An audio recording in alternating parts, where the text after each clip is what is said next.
Hello. Um, this is another one of those sessions that amuses me to summarize because, while it was a fairly long session, especially by our standards, overall the events only took place over a matter of a few hours, except for some travel time involved. Now, for those of you who, well, actually, no. I gotta start with something else. I am retconning something. I hate doing this. I really do. But as has been mentioned before, I am a flawed human being, just like all of us are, and I make mistakes. And there is a very simple, very basic mistake I made much earlier on, okay? When I was describing, when Vilcus Goldtongue was describing to the party exactly what had happened when he came across this bag of seemingly infinite gold, he was talking to them about how this creature in a black cape came by, right? That scene I am retconning. I am now going to describe it to you as I described it to my players tonight, okay? From Vilcus' perspective, a man approached me, taller than any I'd ever seen. He had a proud bearing, shoulders straight, and eyes wild with fire. He glared down at me, and I noticed he had a strong jet black mustache, and he had brilliantly red robes of the most fantastic design I've ever seen, inlaid and coursing through with different pieces of gold and illigray and rubies and gems. As I stared aghast at this horrible man, he glared down at me and barked out several words in a language I did not understand and flung the bag at me, almost as though it was insulting me, and then he turned and stormed off. Thus, when I opened the bag and discovered its use and how I could utilize it, I realized that this was a sign that I was a chosen one, a sign that it was my right in order to make this island like I knew it should be, and blah blah blah, and I'm not actually changing anything else. But for those of you out here who want the summarized version, basically it was Red Robe who gave the thing to him, and there's no Black Robe, okay? Now that that retcon is in place, and believe it or not, that actually changes a huge amount of the backstory, things that I haven't covered to you or the players yet. But it's a very necessary one in order to make the Tetris blocks fit, if you know what I mean. And I do apologize for the retcon, but, I make mistakes. I've screwed up. And this is me admitting that and trying to fix it. Now, excuse me. Let's go ahead and get on with the session, shall we? As you know, when they left off, they had decided to enter this pad. Now, just to give you a degree of idea, they had, to remind you, I should say, they had these torches because the third facility, the research facility, was completely dark. Absolutely no source of light whatsoever. So when they hit the pad, they realized that, basically, unless they chose to douse the torches and go through stealthily, if they could even manage such a thing for that matter, there was no point in it. So they just went right on with the torches, which turned out to be a good idea. For those of you who do not feel like re-watching the video or do not remember, allow me to briefly describe what the outer garden was like back then, or what the hub garden was like back then, sorry. The garden was a plateau-like thing, right? Very straight, with tons upon tons of different types of foliage of all kinds, of leaves and bushes and trees and flowers and everything. And it was on, I call it a plateau because at a certain point it terminated, went down several feet, and then became this ocean that went on in all directions. No waves moving, no wind to speak of, and the sun was always directly above head and never moved. And given the party was in there for over 16 hours last time, they can verify that the sun never moved that whole time. For all these reasons, it's obviously very difficult to get a decent sense of time in there. The only reason I know it was 16 hours is because I'm the GM. Actually, it was more than 16 hours. It was actually 18, but you get the point. So that's what it was like. Now, when they get in there, things are different. It is very, very dark. And ironically, their eyes don't have too much to adjust to because they've already been in pitch black. But their torches are the only real source of light. Now, there is some starlight. I'll get to that in a moment. It is now nighttime.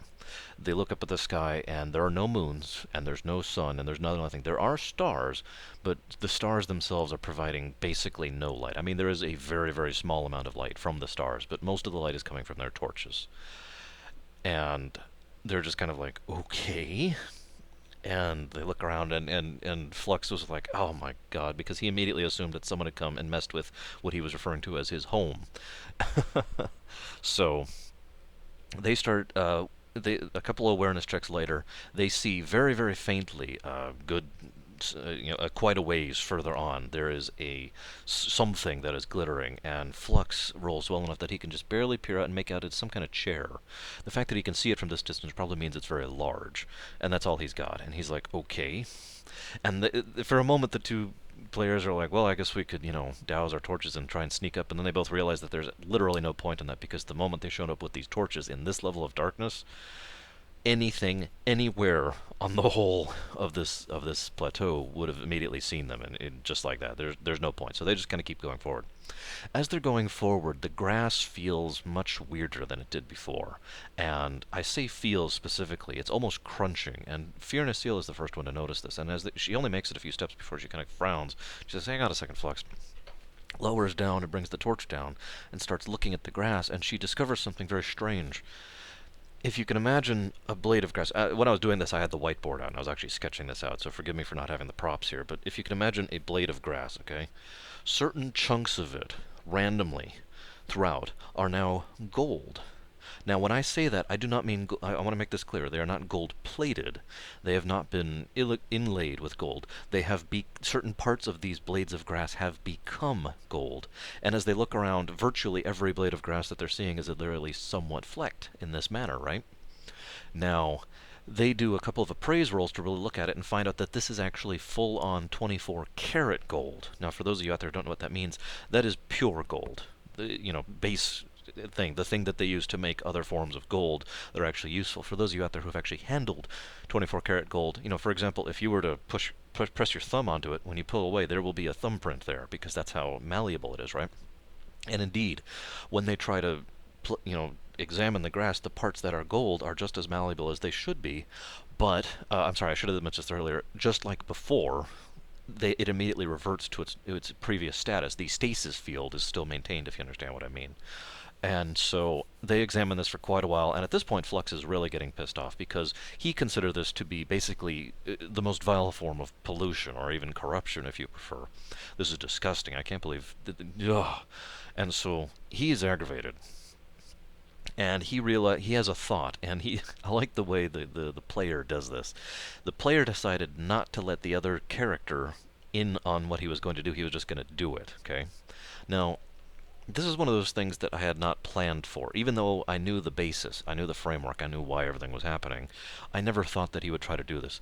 He tries to reach out with his knowledge of everything that he's encountered and his extensive weaving skill, which at this point is like plus ridiculous. It's very large.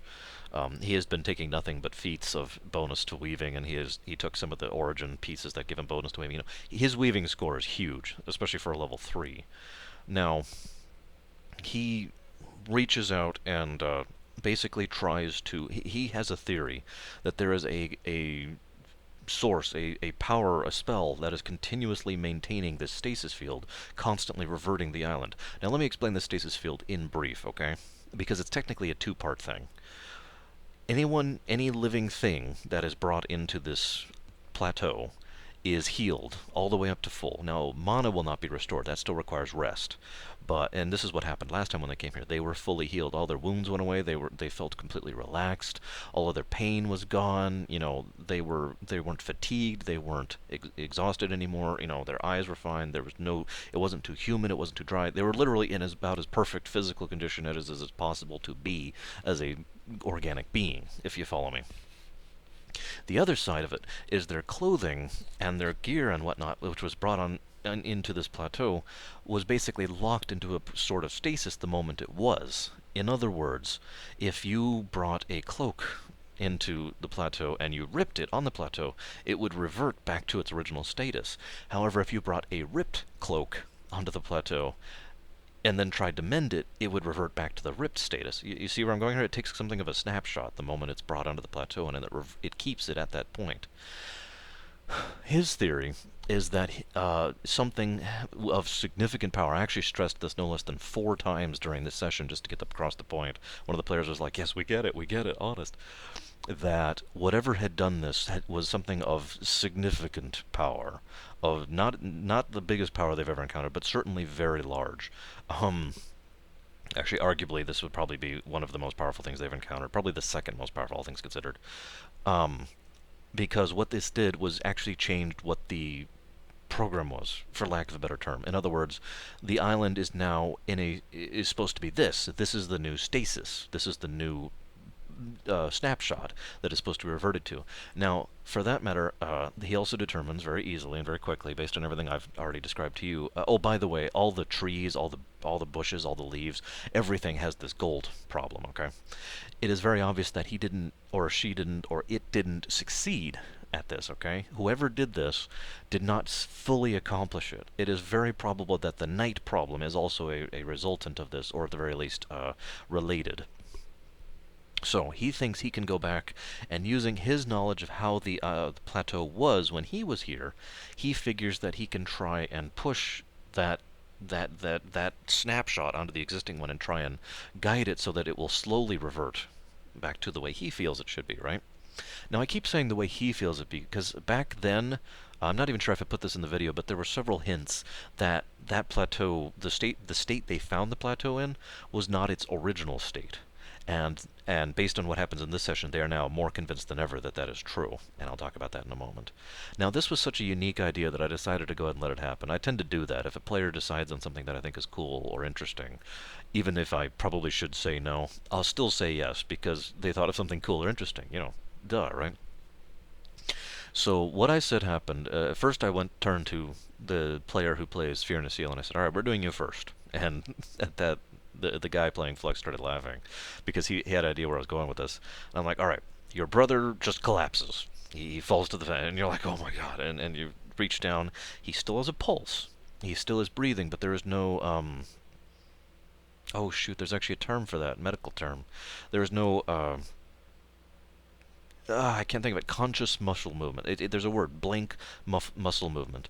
The automatic muscle movements are still happening. He is still breathing. His heart is still beating. He is still alive, but he is completely and utterly dead weight. If you follow me. In fact, he's basically a bag of Jello there. Now, Fiona Seal decides not to even move him. Just leave him where he lay. And I give her the option. If you want to explore a little bit, you've got several minutes. That's going to happen at least here. So if you want to do something, and she's like, no, I'm just going to sit here, and I'm like, okay, fine. Turn back to the guy playing Flux.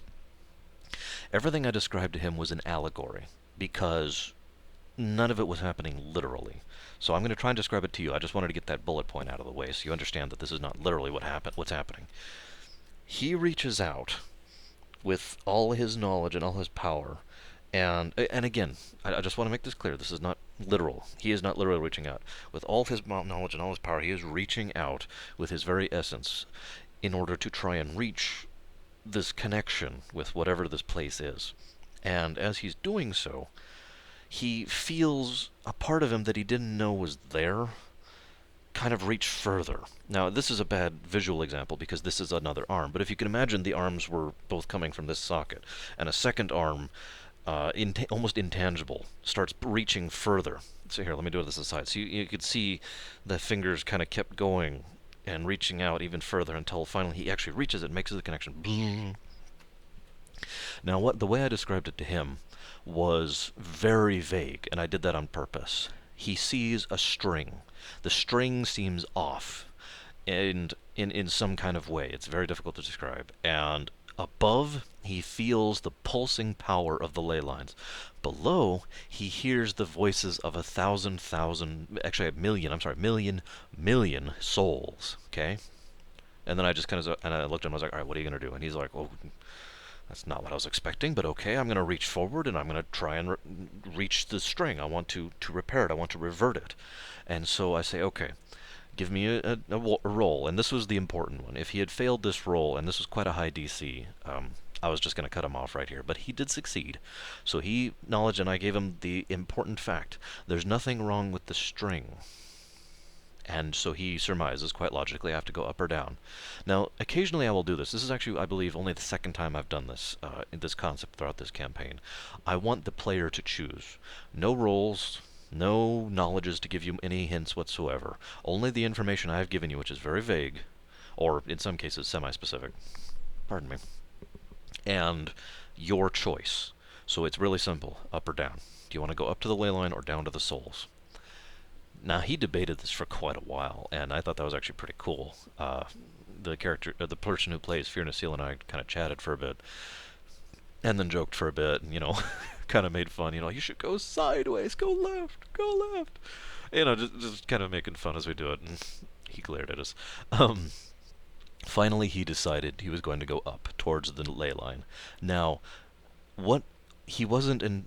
I told him that the ley line he was approaching was in its rawest form. It was so overpowering that he couldn't even tell what element it was of. Okay, it was like staring directly into the sun, and except instead of just the sun being like this, it was like this. It was covering the sky. Actually, this isn't even appropriate. Let me look at the camera really quick here. Okay. I don't know. And it's just this, all the way up there, right? So he finally decides he keeps pushing forward, and as he keeps going, he can feel himself being pulled into it. There is a current that he can literally he is having difficulty resisting, basically. And so he goes as far as he feels he can, and then he's like, okay, what can I see? And again, one more roll, which he succeeds at. And I told him that the point at which the string is attached to the line, there are two cracks. Now, he looked at me very strangely, and then he looked at me very like, oh God, because the full implications of that started to sit on him. And he asked the best possible question he could in that circumstance. The way he phrased it was beautiful. I forget the exact wording, but it was something along the lines of, I want something that has been worn, something that has been broken for so long tends to reach a state where that is now the norm, in much more elegant words. So he wanted to know which one of these what was the difference between these two. Was one of these older and had been there for some time, which would explain, my earlier hinting at the fact that this island, this plateau, had been a different state previously, and was one of them much more recent. And he succeeded, and I went and gave him one of them was older, and one of them was much more recent. So he went ahead and tried to repair the recent one. Okay. Now, he succeeded at this task, or at least he feels like he succeeded at this task. I believe that's the way I phrased it to him. And as soon as he succeeded at it, he felt... The way I described it was... Okay, you know what okay, no. I described it as a lattice, but it's nothing physical, okay? The concept of order started to center around him and started to permeate him, if this makes any sense at all. The very concept of order, of structure, started to flow through him until he suddenly found himself, woke right up, and he's back on the plateau, right? So he describes everything that happened to his sister, and she looks at him and goes, God, I hope you made the right choice. And he's like, yeah, I did too. And then both of them turned to me and asked for out-of-character knowledge as to what would have happened if he'd gone down, and I said, well, I can't actually tell you that, and it'll be obvious why much later. And they're like, okay, okay. And they agreed. So they decide, all right, now he is drained. Now this is important because, as I mentioned, simply being on this plateau, it refills you to full, right? But even in these circumstances, he is completely and utterly drained. He has to actually be carried by Fear Nacille in order to keep going forward. So they trudge forward with her carrying him, pretty much literally, until they reach the chair thing, right? Now, the way I described this is this chair is very clearly a throne, okay? And it is huge. It is easily 9 feet wide, and dang it, and overly tall, if you know what I mean. Which means this thing is gargantuan. This thing, this is bigger than a garage. You know what I mean? Actually, 9 feet wide wasn't significant. I actually pointed. I was like, from there to there, and they were like, oh my God. So it is very large, and it is almost made of completely solid gold. Again, 24 karat gold, and it is the single most gaudy, ostentatious thing you've ever seen in your life. There are gems and filigrees and platinum strips and all that. You name it, basically. If I were actually to draw this thing, it would actually probably take me a great deal of time because there would be so many details to go into, if you follow me here. Now, one of the things that Flux asked a question, which I liked. Gaudy as in a great deal of money and time was put into it, too much, or gaudy as in it looks like fake, dollar store jewelry. And I was like, oh, the former. He decided after some analysis and a little bit of an appraise check that this throne was literally worth more money in relative currency or relative worth than the entire island of Visay and LaSalle. And that includes all the people, all their possessions, all the land, and all the money, and all the resources, and all the forces. If you combined all of that in relative worth, it would not be worth what this damn throne is worth.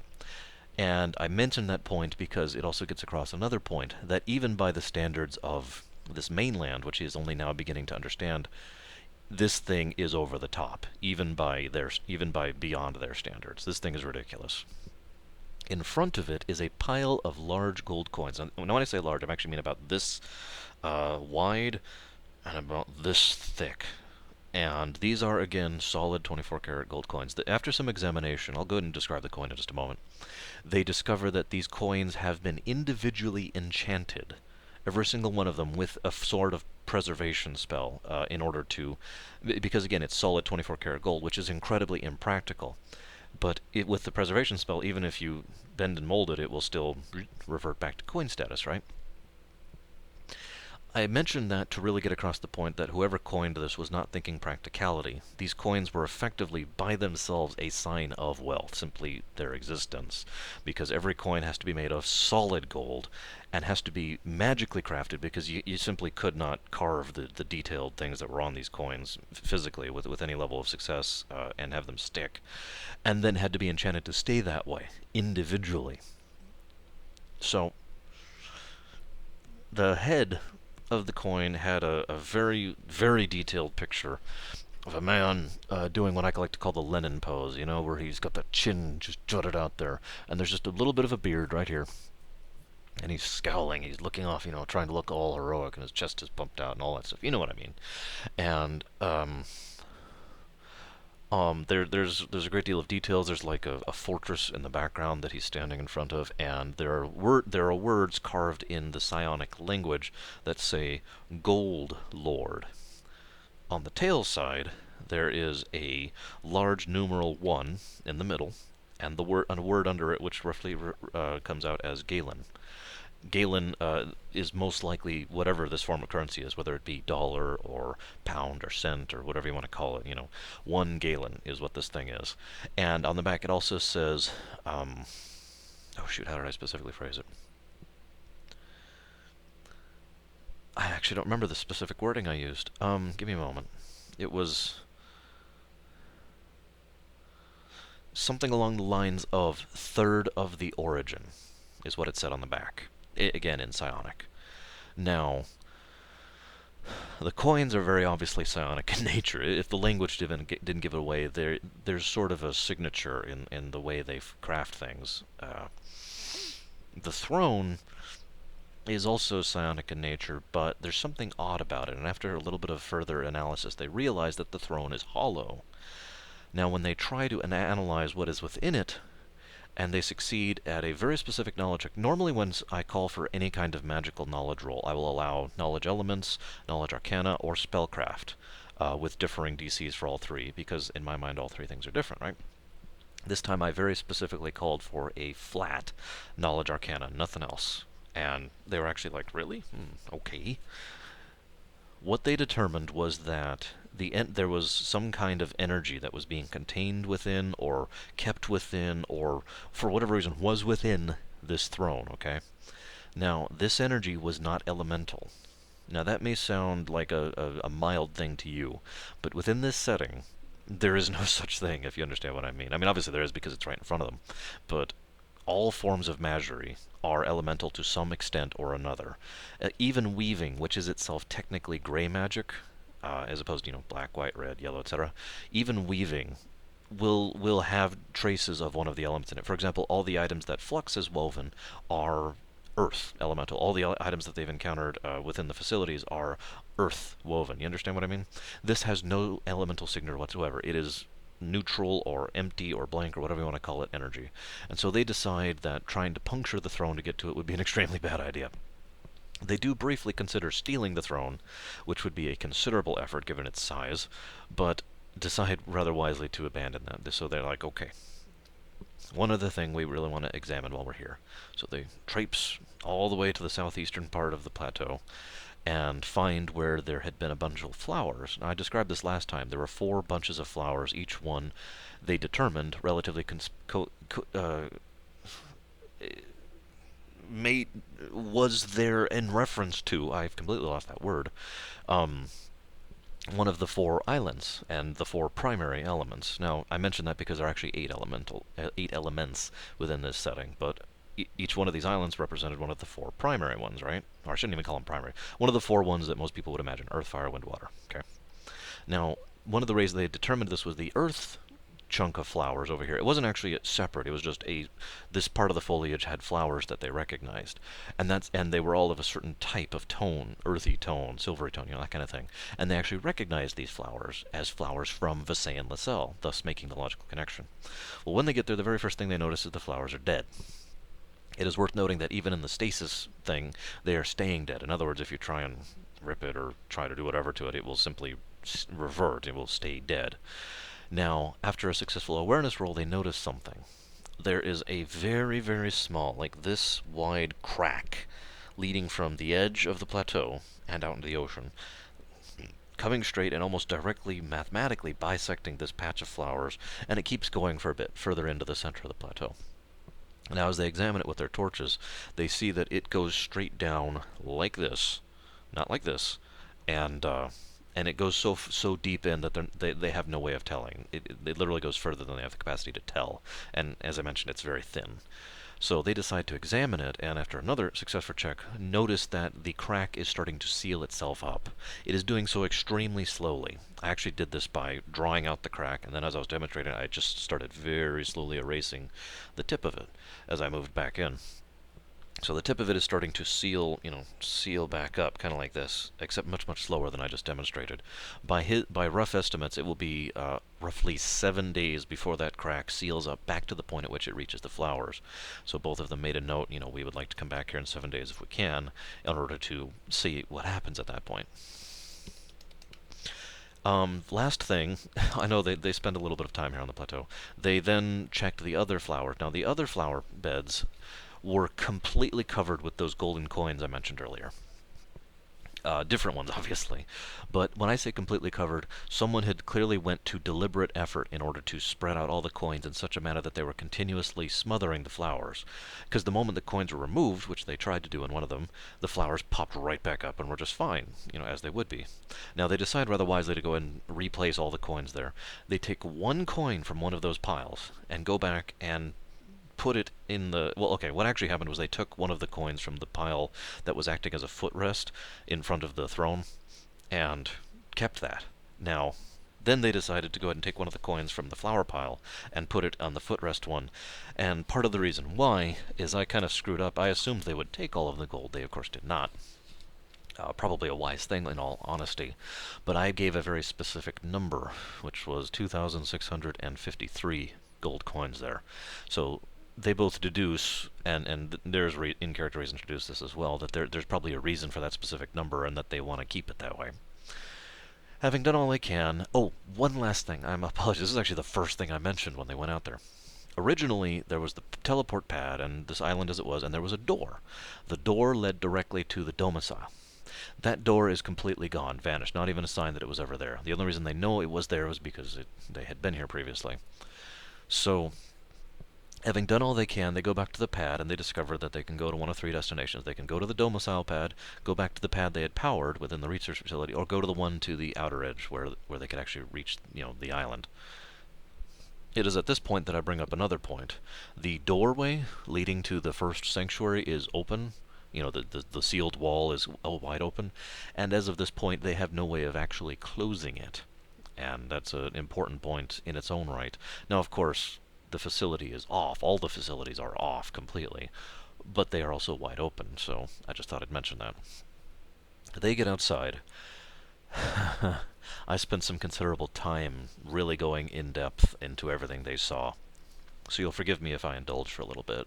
First of all, the very first thing they notice is that there are these clouds in the sky which are leaking some kind of water, and it's very strange. And I bring this up now because I've never specifically mentioned this before because I wanted to hit the players with this as well as the characters with this at the same time. There's never been weather on the island in any real sense of the word. There's been a day-night cycle, but that's basically it.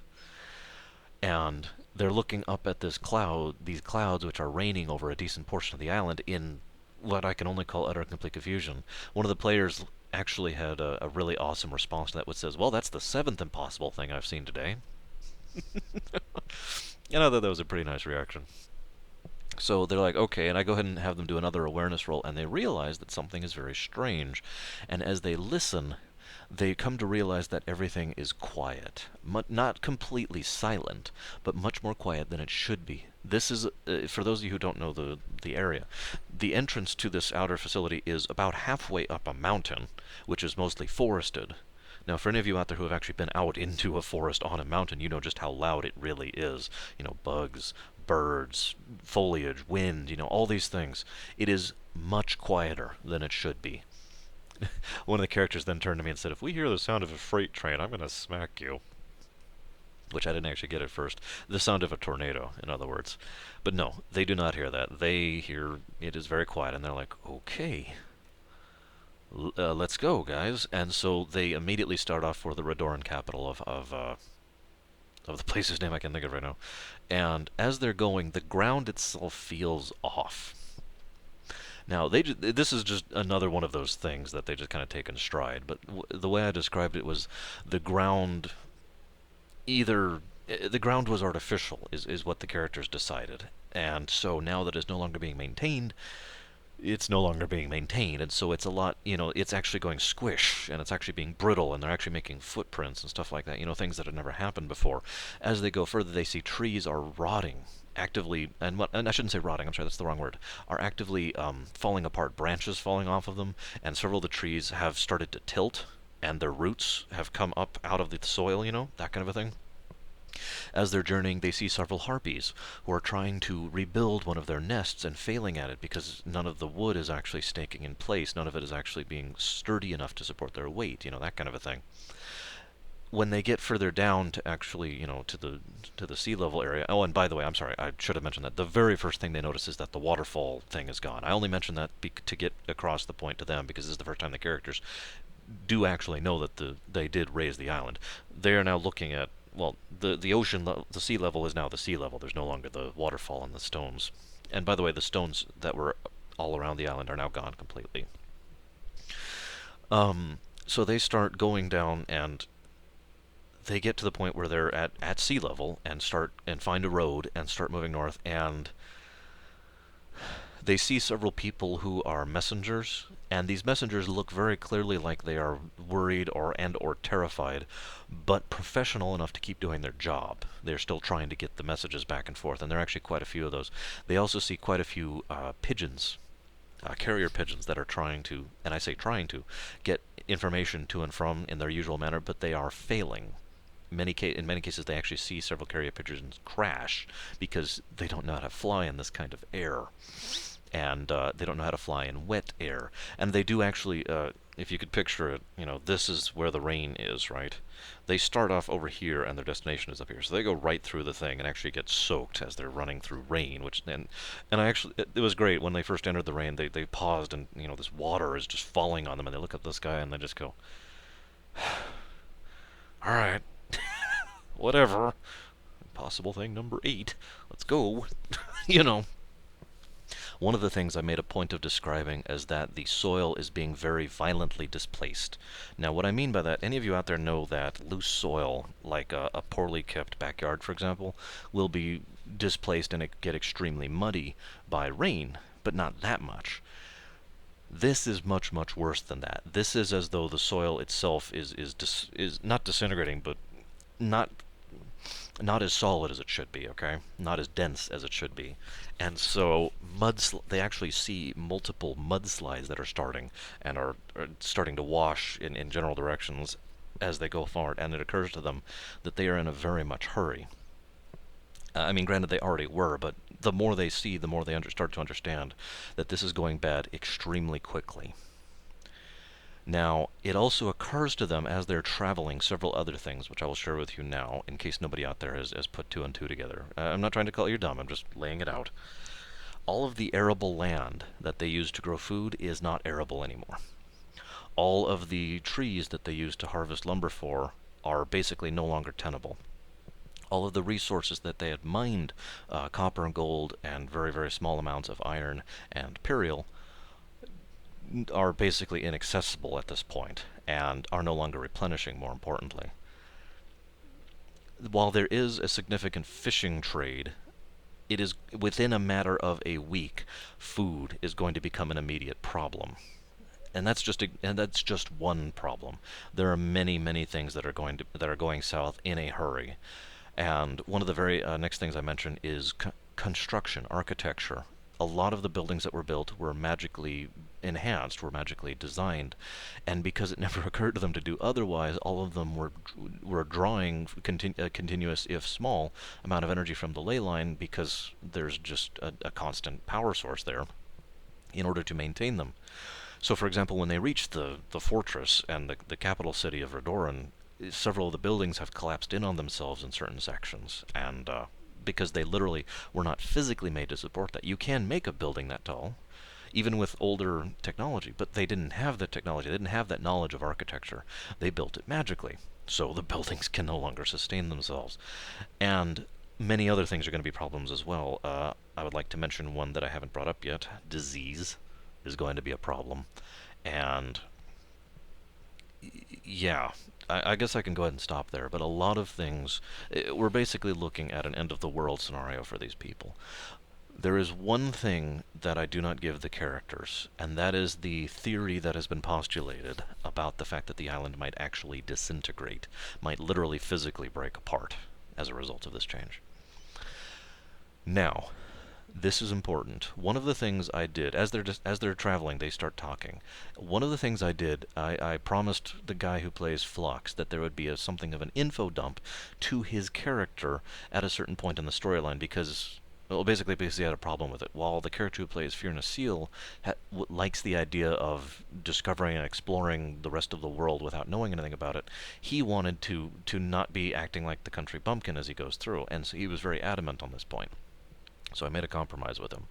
The actual book, which I don't have here, I probably should have brought it. I actually have a binder that I printed out, a whole book of rules and the setting, the knowledge and history that anybody on the mainland would know about the world, and printed out and said that is your info dump, okay? When I say so, you have all the knowledge in there, but you, the player, you, the person, have to actually read it in order to get it. That was my compromise with him. He said that was fine with him. Now, I decided in this session actually to, well, no, I'm sorry, I decided last session, but I decided to approach it from a different perspective rather than a literal info dump like, say, the Matrix. I know Kung Fu now. Instead, when something comes up and he's thinking, in this case, what he was thinking was, we need someone of sufficient power who can do this. His first thoughts are, we need to find a blue mage or a violet mage. Okay? Now, he's never heard of a blue or a violet mage. But when he goes to think about that, the information is there as though it always was. You follow me? Now, I told him that he has no concept of that, at least not yet. Later on, I will give him a chance to roll to decide if he can tell that information is there that wasn't there before.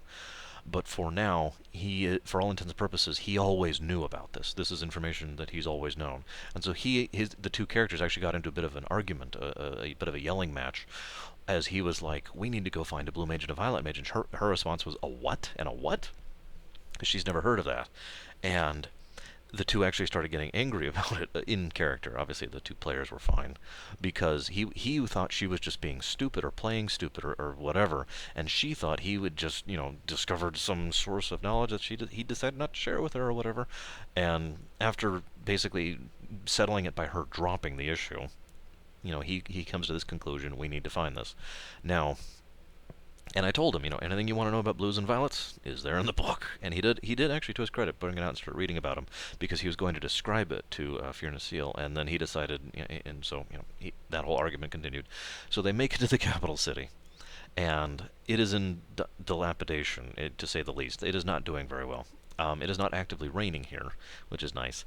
Now, the noise level here is, of course, much louder. It is not the yells of panic. Obviously, whoever was in charge had gotten enough of their heads together in order to try and tone things down and take care of the immediate situation. So while there's general agitation in the air and people are actually yelling, there is no longer the overtone of panic, if you understand me. They go into the building and they decide they need to go straight to the top. So they find the triumvirate room, which is the office of the three high marshals, the highest ranking members of Redoran. He goes in there and he finds one of the high marshals there, High Marshal Jacobs. Now, High Marshal Jacobs is sitting there staring at the island thing in deep in thought. And he looks up and I'm going to describe this to you the way I did to them, which means I have to take off my headphones, okay?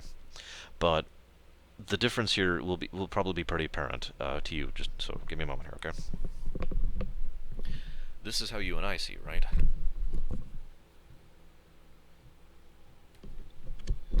This is how he sees. So he looks up. I'm not sure even sure you can hear me. He looks up and he's squinting, like, because he can barely make them out. And those of you out there who have already put two and two together can probably figure out that basic medical problems like poor eyesight were something that these people that was being corrected continuously, and so it had never occurred to them to have such a thing as glasses before, right? In any case, so he is having trouble seeing them, and they identify themselves, and they're like, "Sir," and they give him a quick info dump. Here's the situation. Blah blah blah blah blah. We have a very faint idea of a chance of how to fix this situation. We have a problem, and it's going to be difficult, and we're not even sure there's any chance of success, but we believe it's our only hope. We need to go find a blue and a violet mage. And the guy who is still squinting, I actually took my glasses off to roleplay as the High Marshal. I was squinting, and I'm like, a blue and a violet mage? And Fear Nasil is like, well, he probably doesn't know what that is. And Flux is like, of course he knows what it is. God, would you let this thing alone? And Fear Nasil just kind of shrugged, and the High Marshal's just like, okay, what do you need from me? And the guy's like, well, we need to go do this. And he's like, okay, listen. I'm having trouble even keeping in communication with my people right now. Carrier pigeons are extremely unreliable. I haven't gotten 3 back, and I don't think I ever will. I'm not even sure they haven't arrived. I need to try and coordinate this, blah, blah, blah, blah. We are stretched to the brink. We're going to have to revert back to the people carrying letters system, which is going to slow us down considerably. But we are trying to coordinate with Telvanni and Laylu as best as we can, blah, blah, blah. As he's talking, they have an idea. Because Flux says, for the immediate, the High Marshal is not stupid. One of the first things he mentions is that food is going to be an issue very quickly, based on what they said.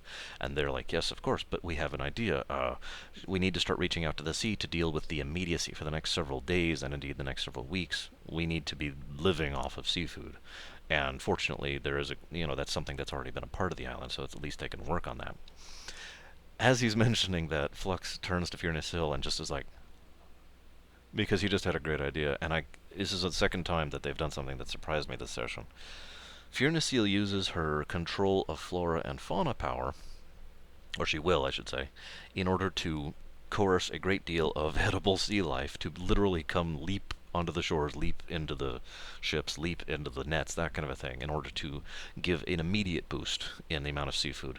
Now, after some real thinking about it, because these people don't know what salt is, they don't know how to preserve fish for any real length of time. So while she has 2 uses of this ability at this point in time, because she's now level 3, getting 2 giant batches of seafood in one spot isn't going to be very helpful. So they decide, and the High Marshal actually orders them. It's like, okay, go ahead and do that. I want you to go report to this ship, the Great Endeavor. It is docked at blah blah blah port. I've already dispatched Ambassador Cowell and the 2 offlanders to that spot. That ship is going to make its first maiden journey to the mainland. Something which we were thinking about canceling, but under the circumstances, I believe we should go ahead and go forward with that journey. I want you to go ahead and get that port a good chunk of seafood, and then I want you to go west to Port blah blah blah over here, Bobsville, one of the major seaports of the whole island, which is actually in Laylu territory. And partially, obviously there's some political thoughts behind her, but there's also some much more mundane human soul thought, or human lives thoughts, because that port is basically the fishing capital of the whole island, regardless of affiliation. And so they're going to be a lot more equipped to take on this fish and to do something with it and to spread it out and get people fed. So they, of course, say, yes, sir, and he gives them a writ of the crown, or whatever the actual proper term is for it. It's not what he calls it, of course, but this basically means he has the authority of all of Redoran at his back, and he gives it to Flux, and they're off. They get to the ship, and he gets into the ship, and he says, "We need to be ready to make sail within the hour." Fear Seal flings the fish on board. They sail over to the Hlelu port, and they get off and start talking to the governor who's there. Now that conversation was actually kind of amusing. But basically they say, okay, look, here's the deal. Help is coming. Try and get word out that help is coming. That's very important. We need to contain this panic, and these people need to know that we are working on this. I am from Redoran, I know, but I am not, and I am actually acting on behalf of Redoran. He shows the writ. But what I am interested in is saving lives. I don't care whose lives they are, okay? And he's telling the truth, so the governor believes him. And he says, "We're going to get you a lot of fish. Don't question it. I know it's strange." And the governor's just like, you know. And we need you to distribute it. And the guy gets kind of a cunning look in his eye, because he realizes that, especially in the wake of the near total disintegration of the upper echelons of Hlelu, he can gain a great deal of prestige and be very well positioned politically if he was the one to share without cost, without price, this bounty of seafood, and whatnot, with the other nearby provinces. And what's funny is Flux caught on to his look of cunning and figure out what he was thinking. He's like, yeah, go ahead and get your prestige and whatever. And the guy immediately starts lying. He's like, no, I'm not interested in prestige. And Flux is like, yes, no, I don't care, okay, I really don't, as long as you share it. And the guy's like, well, I do plan to share it, and he was telling the truth. So they entrust this governor with this massive amount of seafood that they throw at him, and they get on the ship and they start taking off. And Flux and Fear Nasil go and find Ariana and Alexander, who are sitting at the very top back of the ship, right where the wheel is, and they're staring in the direction of the island. And even at this point, even though they've already set sail, you can still hear very faintly a lot of the yelling going on at the port they just left, and a lot of the noise. And Ariana says, it never really occurred to me. Now, for those of you who don't know, a brief bit of backstory. Ariana, the character, is a fairy. Fairies are actually birthed from elemental ley lines directly.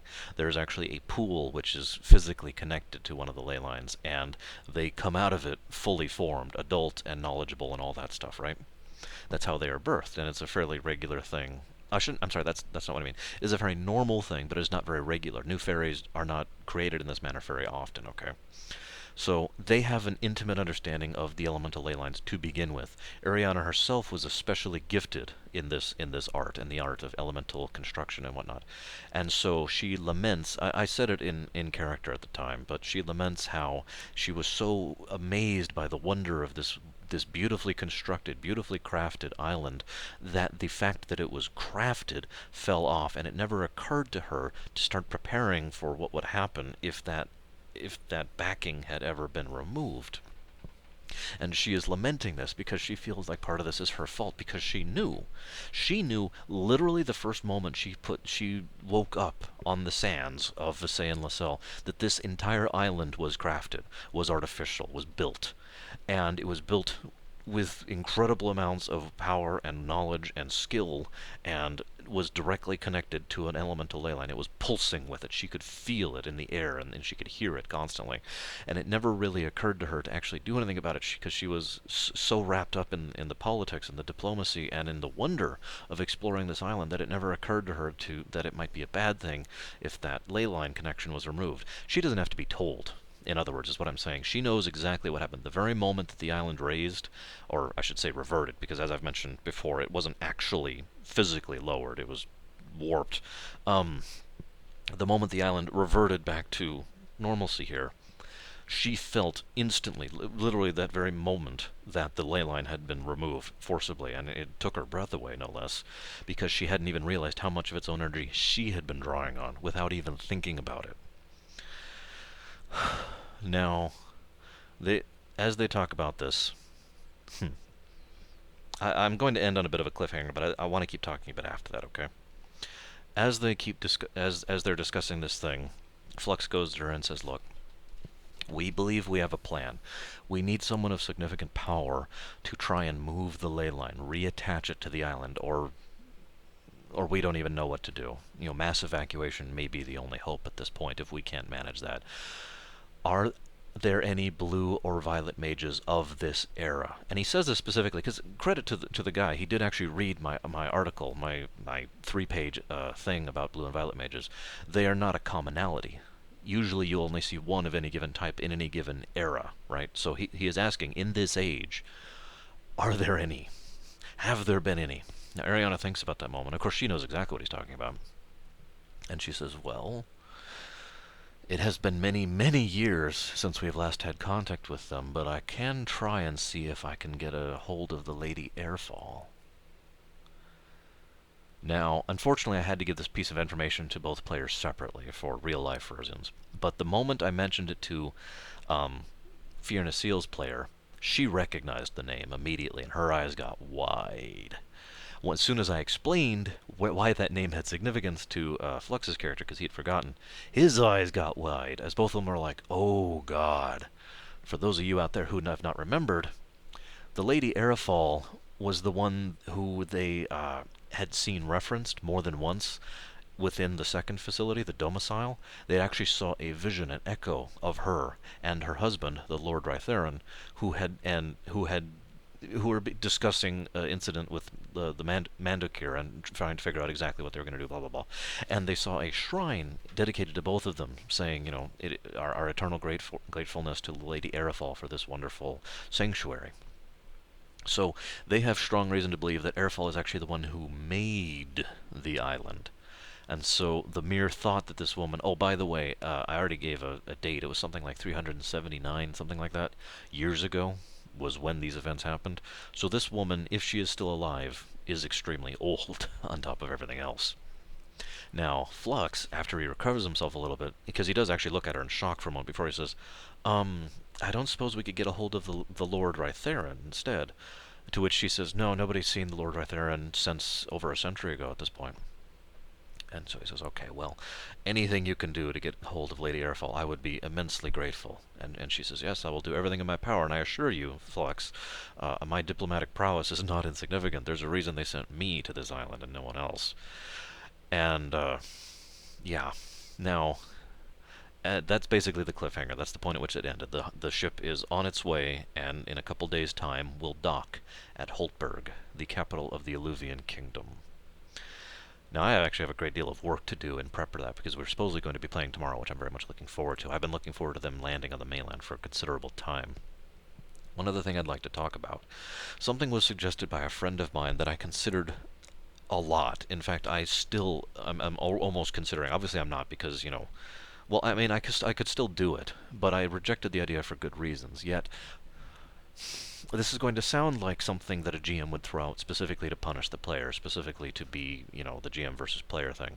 But that is in no way my motivation in this point. This was purely a literary trope, basically, a concept, a way of expanding the story. One of the things that was... the way this would have worked is the ship is setting sail to the mainland. Now, this is a Visayan ship, so it's not exactly the most well-built thing in the world to begin with. It is not particularly well made and designed for this kind of trip. It is not out of reason that something would happen. What that something is almost irrelevant. It could be a water spout. It could be a particularly large sea creature. It could be just a whirlpool. You know, there are so many different things that it could be, and it doesn't matter. What happens is the ship gets violently rocked, basically destroyed, and both our players pass out. They wake up on the beach. Now, that was how I was going to end this session if I had decided to go ahead and do that. You know, they wake up, you know, they're laying there in the sand, having washed ashore, and it looks up and, you know, look over there, and there's the other person, several dozen yards down there. And it looks this way, there's nothing over there, a few bits of wood, that's basically it. And then, you know, just, oh my god. And end it right there, at a true cliffhanger, if you know what I mean. Now, there's a great deal of appeal to that. I actually mentioned this to my players, and they agreed that that actually would be kind of cool, even though they'd really rather I not do so, because, well, because it basically resets the scale. But more importantly, from a storytelling perspective, Everything that has been happening so far has been continuous escalation. Every new every new area they explore, every new crevice they unearth, every new rock they turn over has been raising the scales and raising the scales. And they take out Vilcus and they arrange for the political alliance and they go and raise the island.